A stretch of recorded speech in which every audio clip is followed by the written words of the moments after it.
Who is the Red Hulk, and will he face the new Dr. Doom? When the call of duty leads you to become something you could never have imagined, how much would you be willing to sacrifice to achieve your goals? The story of the Red Hulk is the story of one man's fall into darkness and his subsequent return. The Red Hulk could become the character that the Avengers really need, something that the Green Hulk never became. What would you think if I told you that this Red Hulk might even be more powerful than the Green Hulk, and that he has been negatively affecting from the shadows since the beginning of this story? In this video, we'll be talking about the history of the Red Hulk, how it will affect the future of Marvel, and if it really is more powerful than the Green Hulk. And for more videos of your favorite series and movies, don't forget to subscribe to this channel. Welcome to the Oasis Geek.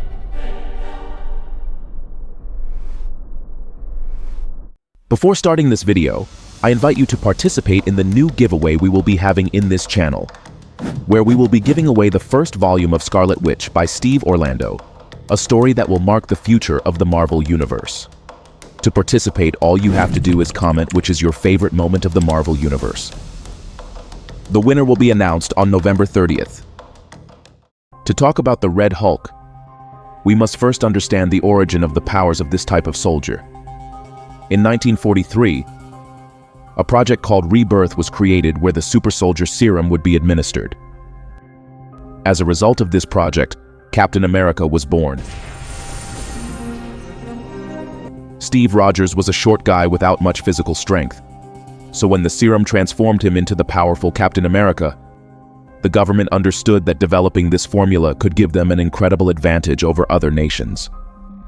If Dr. Abraham Erskine had managed to finish his work, it would have meant the creation of thousands or perhaps millions of people as strong as Steve Rogers. But a spy ended the doctor's life before he could share the formula with anyone else. The potential of the serum in Captain America impressed the government so much that they would not stop until they tried to replicate it. And this endeavor is what led to so many mutations and experiments in various universes. In their effort to recreate the perfect soldier that was Captain America, they ended up creating characters like the Hulk and the Red Hulk, who are the result of projects that tried to copy the super soldier's serum. After some attacks in the United States, the government ordered the serum to be replicated once again in another attempt to create a new version of Captain America. This time, General Thaddeus Ross would lead the project known as Project Gamma Pulse, which would eventually give rise to the Hulk. Bruce Banner was one of the scientists in these experiments, but the true nature of the project was never revealed to him, in part because Bruce was the boyfriend of General Ross's daughter.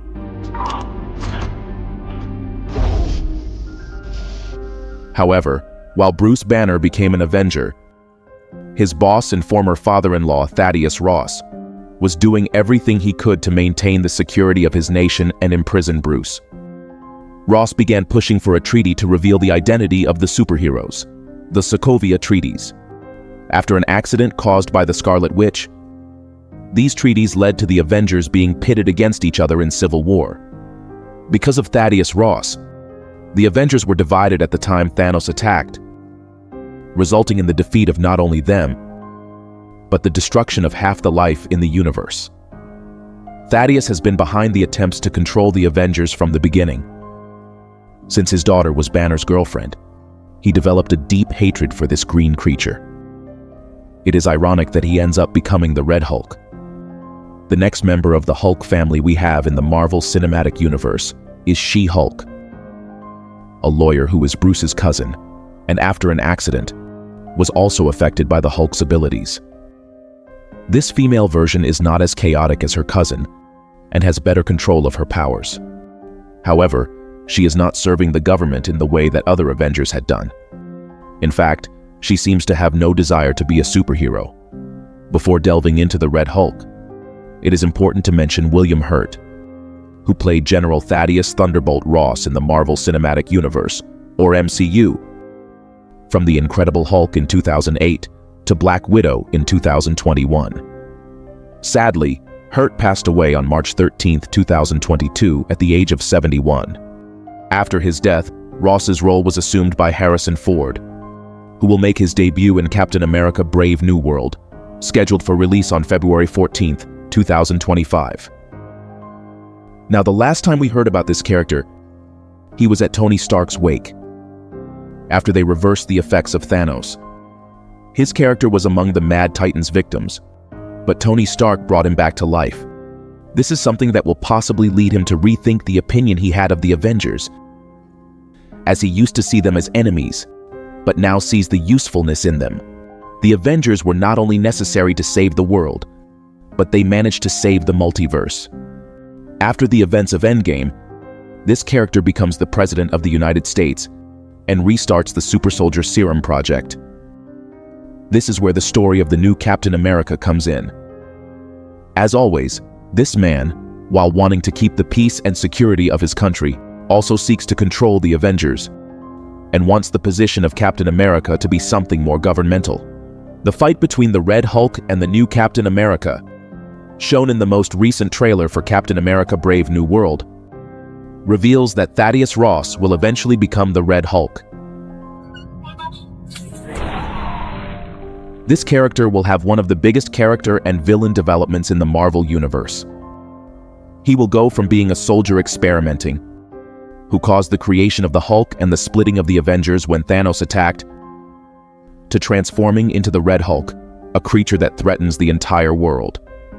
Unlike the Green Hulk, who gets stronger the angrier he gets, the Red Hulk has very different mechanics. When the Red Hulk becomes enraged, instead of gaining unlimited strength, his body begins to brutally overheat, reaching sky-high temperatures. This overheating gives him incredible power in the short term.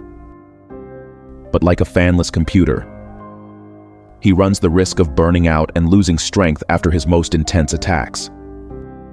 But which of the two Hulks is more powerful? In the comics, Bruce Banner's Green Hulk grows into an almost cosmic entity with seemingly limitless strength. However, in the MCU, Banner has ended up being only a shadow of his former self, surpassed even by She-Hulk, who managed to control his powers from day one. While the Hulk has captured the public's attention in his movies, he hasn't had the impact that Marvel wanted, and that's where the story of the comics and the movies begins to separate. I think the Red Hulk is the opportunity Marvel has been waiting for to show us a darker, more complex version of the Hulk. A version that could perhaps take on Dr. Doom and be part of an Avengers team with a much darker edge. In the past, we've talked about the darker versions of the Avengers, such as Wolverine, who left his teammates to die, the Scarlet Witch, who became a villain, and other dark Avengers. They could team up to take on Dr. Doom. And it seems that the Green Hulk or She-Hulk are not up to the level of taking on a cosmic threat. But the Red Hulk? Perhaps he is. Dr. Doom is the next great villain in this universe, and he will be one that will bring all universes on their knees. The heroes who assemble to face him will not only have to be the most powerful, but also the most strategic. Thaddeus Ross has the potential to become not only the villain of the new Captain America movie, but also the new Hulk, to face an evil version of the man who once saved him from the clutches of death, Tony Stark, but this time in the form of Dr. Doom. But what do you think about all this? Do you think the Red Hulk will be more powerful than the Green Hulk in the MCU? Will we see him face Dr. Doom? Drop your opinion in the comments. And for more videos of your favorite series and movies, don't forget to subscribe to this channel. You're on. The Oasis Geek.